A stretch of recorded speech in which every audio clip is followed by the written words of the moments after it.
My name is Chad Akins. I'm running for school board for McDonald County School District. In doing so, I've been asked to answer a few questions. So I'd like to do that right now. First question is, if COVID issues rise again during the 2022-2023 school year, what would you do differently than the 21-22 school year, and what would you do the same?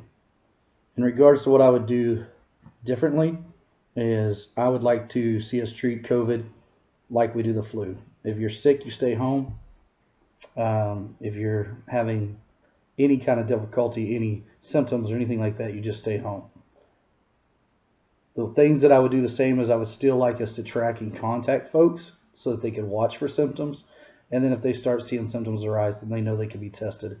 And then if they're sick, they can stay home as well. With that being said, the next question, what is your stance on mandating COVID vaccines for children and thoughts on the vaccine passports? I don't believe that the vaccine should be mandated for the kids. I believe that should be up to the individual parent to make that decision what's best for their child. I don't think that we should mandate what's best for kids on their health. I believe that's up to the parents. Okay?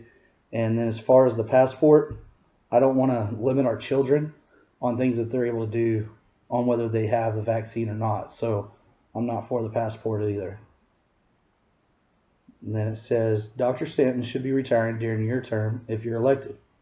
What qualities would you look for in a new superintendent? So what I would be looking for, things in the next superintendent, is to make sure that they always have an open door policy to everyone, teachers, people of the district, anybody that wants to come in and talk to them. And then I would be looking for someone that wants to be involved with our school, that's a face for our school, that children recognize them when they see them. I want to see them be involved in the sports and all the extracurricular activities after school, be it archery, band, whatever. I'd like to see them supporting that stuff. Next question is, how familiar are you with critical race theory, and what are your thoughts on it? I'm not overly familiar with it. I know a little bit about it, and I understand some of it. And I do think that race is a problem in this country, but I don't think that critical race theory is something that we should teach. I'm not for it. I don't agree with teaching it. I believe we should be teaching our children to respect each other and treat each other equally at all times, no matter what. And if we do that, then we wouldn't have a problem with race. I believe race is taught, and I believe that we can take it out by teaching our kids the right things. So I don't believe that we should teach this at this time. Then the next question says, what do you think, or how do you think politics and our government should be taught in the classroom? And I believe that, that politics and government should be taught in the classroom, but it should be taught as we, the people, are who the politicians and the government are representing, and that we're in charge of who's there. So I believe that we should be teaching that it is very important, and that it's a duty and a privilege to get to vote, and that our vote matters, and that everyone should go out and take that time to express themselves and their beliefs by voting for the best candidate for the positions. Next question is, what do you see as the top 3 priorities for McDonald County School District? That's pretty simple for me. On the first one, I just put children. I always put children first. I think as a school district, that's our main focus, is the children and their education, their needs, and their safety at all times. Second thing for me would be all the employees of the McDonald County R1 School District, from teachers to bus drivers to janitors to whoever. I want to make sure that we're taking care of them, recognizing them for the things that they do and their sacrifice to help take care of our children. I'd like for us to be competitive with pay all the way around for all of them. I know a lot of people are concerned with teachers' pay. Again, teachers are not paid for what they do. That's just, I don't think you can pay them enough. Okay. And then the third thing that I would say would be our community. I would like to see that they're always able to be involved, and that they feel welcomed into the school district. So that would be a top priority for me, is making sure that the community relationship with the school district is really good. Okay. Then if elected, would you propose raising teachers' salary to remain competitive with our Arkansas neighbors? Okay, on that, I mean, I'm all for that, but if I was elected, I'd like to look into this further because I don't know all the numbers on the budget and stuff like that. I would like to know that and see how this works as far as like the cost of living raise. I would love to see that the cost of living raise actually represents the cost of living. That we're not just, the cost of living, we need to figure and see. I mean, it's gone up pretty good. So 1% raise may not cover that. So we need to take that into consideration and not just say, okay, well, that's what we've always given. Because the cost of living differs every year. So I'd like for us to look at that every year and actually take the time to make sure that that reflects the cost of living. And if there's any other ways that we can, in our budget, raise teacher salary, I'm all for that. Then it says, do you have a resolution for our bus drivers and our substitute teachers shortage? If so, please elaborate. So on that, my wife drives a bus, so I see a lot of things with the bus. My first thing on that would be, I think we should make it to where it's worth being a full-time driver, not being more beneficial to be a part-time driver.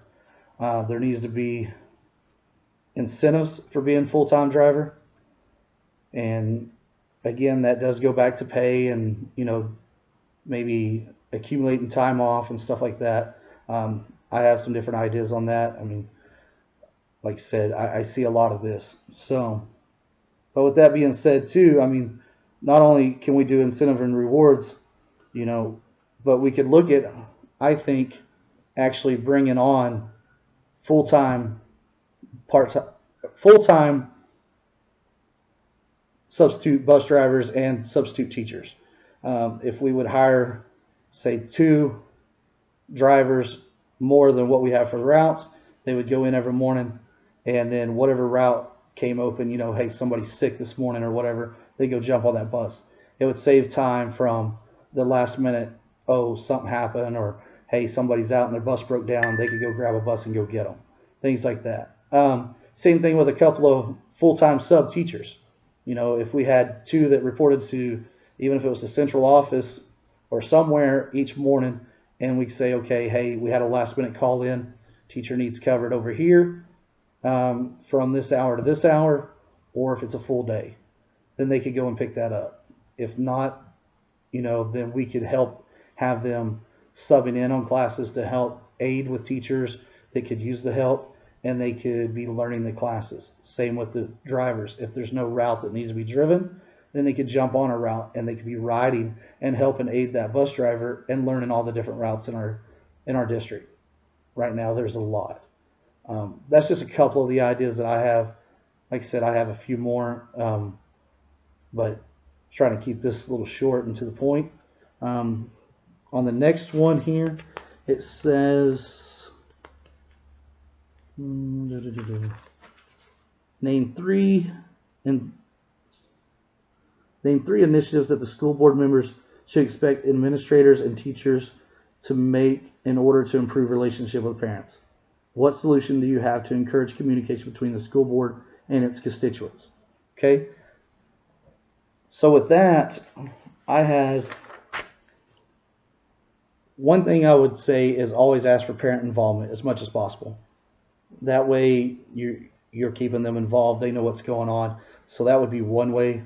2 is to make sure that the parents have contact info and the teachers have the parents' contact info, and that's always kept up, and that they know that you're there to help their child and help them as much as possible throughout the school year.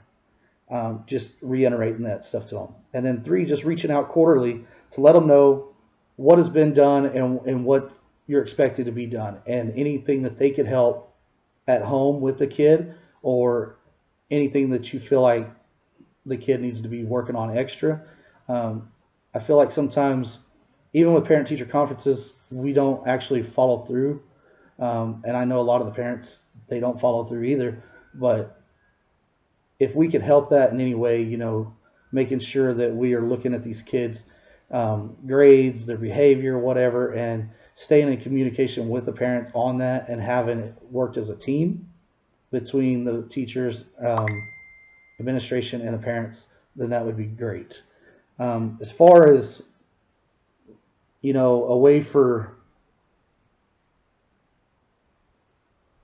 to reach between the board and the constituents, my idea on that is for us to set up a message board, be it Messenger or whatever, to where the board members can all see it. So any one person could send a message in, and any member of the board would be able to see it, and nobody else would see it. So if you had any kind of issue, if you were, if you had a problem, if you're an employee and you had a problem with the administrator, or if the administrator has a problem with the employee, anything like that, or if there's just a person that has a concern about something going on in the district, or wanting to know, hey, when's the next school board meeting even, something that simple. They could just message that in and everybody on the board would be able to see it. And so the next available person could either answer that, or if it was a discussion needed to be taking place, then, we could discuss back and forth with them all at one time. And again, like I said, nobody else would see it besides the school board members. So to the next question, says, how about steps to improve the relationship between teachers, administration, and board? What suggestion do you have to help the voices of the educators be heard, and not just the voice of the administrators? Again, like I said, as far as the board's part of that, if we use the message system, teachers could message straight to the board. Administrators could message straight to the board. Maybe also look at setting dates where board members go to different schools. Even if it's not all the board members, if it's just one or two or whatever, and they go and they have lunch at the different schools, tour the school a little bit, and have their face seen there, to where if somebody had any questions or anything that they wanted to sit down with any of us, they had to have that time. I think that would be a good thing. Again, with me, if I'm elected into this, and if somebody needs to speak to me, I encourage you guys, just message me. My phone number is out there. I'll put it out there. I have no problem with that. So people could call me, message me if I need to come and have a meeting at a school, or go have lunch with somebody, whatever. I'm open to doing that. Okay. Again, let's see. What do you see as the board's roles and responsibility? The main role and responsibilities of the board is our children. Making sure that their education and their safety is always put first. Other than that, of course, they're always looking at the budget and making the decisions and stuff like that. But so, like I said, my main thing though is making sure that as the board, that they're making the decision that's going to be in the best interest of the children. That's my thing. And as long as we keep that going, and excuse me, as long as we're doing that, then we're doing the right thing. Like I said, there's many roles and responsibility to the board though, but like I said, the first thing is going to be the children. After that, is just doing the normal thing of, taking in consideration what the school can and can't afford to do, and trying to do what's best for each school in our district and stuff. Okay, let's see. What is your opinion on school board candidates who might make campaign promises and then not follow through? Well, that's pretty simple. For me, that's why we have school board elections. So we try to put the best suited person in there, but then if they're saying they're going to do one thing and they're not doing it, and we see that, then when the next election comes up, then we need to put somebody else in there that's best suited for that position. Again, that's going to be to each individual to make that decision. I'm not going to make a bunch of promises. My thing is children first, and I want to make sure that we're making the decisions on the children. So let's see. says, it appears that major growth is ahead for the county. To prepare, what steps do you propose that the school district follow to take proactive approach? Okay, so with this, I think the best thing we could do is maybe start looking into grants and stuff like that, as far as what all it would take and things like that to help expand our schools and our staff and all that things, so that we are prepared. And if it's something that we need to start going ahead and looking into filing and getting into place, then we could do that too, so that we have the staff and the schools to accommodate the growth. And then the next question is what's your thoughts on a centralized junior high? With this is something that I think I'd be interested in looking into. It could help with the growth if we built a centralized junior high somewhere. Then we would have more open classrooms from the middle schools or whatever that they're using now, that we would help have that. It would also help with some of the activity buses, maybe cut down on some of those routes and stuff. If these kids were all centralized and were able to do their after school activities, and not have to be bused from all the different areas in the district. So I think that's something that could be very beneficial, and something that, if that's what we're looking at going to in the future, I would be pretty interested in seeing that, and seeing the way that could help the district. Like I said, with fuel costs, bus drivers, room to grow, there's a lot of pros there. It's just something that we would have to weigh out and make sure it's the best thing for our district, and that we could get it done. And then the next is, will you promise to be diligent in personally reviewing requirements that are tied to federal funding before accepting and applying for those grants? Absolutely. I mean, again, if elected to this would be part of the role. And I don't want to be the guy that just says yes and votes for something because that's what everybody else is going with. I want to know how it's going to benefit the kids, and that it's the best thing for our district at the time before I say yes and put my stamp on it. Because if I say yes, then I'm going to support it. If I'm no, then that's where my stance is. Now, with that being said, if I'm on the board and outvoted and they make a decision, then I still have my personal stance on it, but I would be standing behind the board with their decision, and that's what I would back up. Next says, do you have children in the McDonald County R1 school system? And what is your primary objective for running for the school board? Okay, so with that, I have 5 kids in the system now that are in the school district. Next year, they'll all be in the high school, so they'll be from 9th through 12th grade. I have one who has already completed and went through the McDonald County R1 school district. So I've had several kids go through, seen a lot of the extracurricular activities, from sports to ROTC to band to drama to just about cheering. I mean, anything you think of, we've probably been involved in. So I've seen a lot of the different things. And so, my primary objective for actually running for school board is, again, number one, I want to make sure the kids are first in what we're deciding and what we're putting forth for the district. I believe that's what most people's focus is as well, is the kids, and that is one thing I do like about our district. We want to put the kids first. We want to make sure that we're doing what's best for them.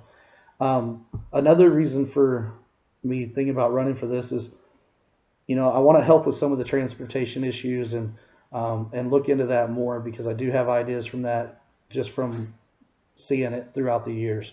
I would love to take on and sit down and help with, a lot of the budgeting, and see if we can help raise salary for teachers and stuff like that, making sure that we're staying competitive. I think we, over the last few years, have done better with that. If there's a way we could do better, then that's something we always want to look for and strive for. I also want to see that, we're looking at the extracurricular activities and bringing them back and supporting them and making them what they should be again. Over the last couple of years, I've watched our band fall off. and our ROTC programs kind of fell off a little bit. And I'd just like to see those numbers get back up, and that our school is being represented and respected in those areas. Um, you know, make sure that we're looking at all extracurricular activities, including archery, making sure we support them all the same, and like to see us maybe bring more scholarships back into our area through these other programs. You know, sports are great. I'm big into sports. My kids play sports, but you know, I'd love to see more kids getting band scholarships, ROTC scholarships, you know, things like that. And I know I personally would like to apologize to the archery kids who just went to state, because we sent 18 kids to state and they didn't have a state send off. And I personally would like to extend an apology for that. I'm assistant fire chief at White Rock Fire District, and we like to support that type of thing. And if I was aware that they were leaving, which I would like to be more aware and more involved with that type of thing, then we would like to have the send off for them, you know, just like we do with football and with wrestling and things like that. I would like to see us do that with all these different things. So again, it's just saying closing remarks. In closing, I'd like to say that if anyone has any questions or would like to reach out to me, you can look me up under Chad Akins on Facebook, send me a message. You know, I've got business cards down at Poppy's Daylight Donuts. You guys can pick up a card and give me a call. Just anytime you see me out, feel free to come up, talk to me. I'm always here to listen. Anything I can do. I just want to make sure that as a school district that we're living up to the motto that we have, you know, and actually doing what it says. Every kid, every day, no matter what it takes. I want to make sure we're doing that. I don't want it to be some kids, some days, and just when we feel like it. So again, I'm Chad Akins, running for the school board. If you guys would, I'd really appreciate your support. Thank you.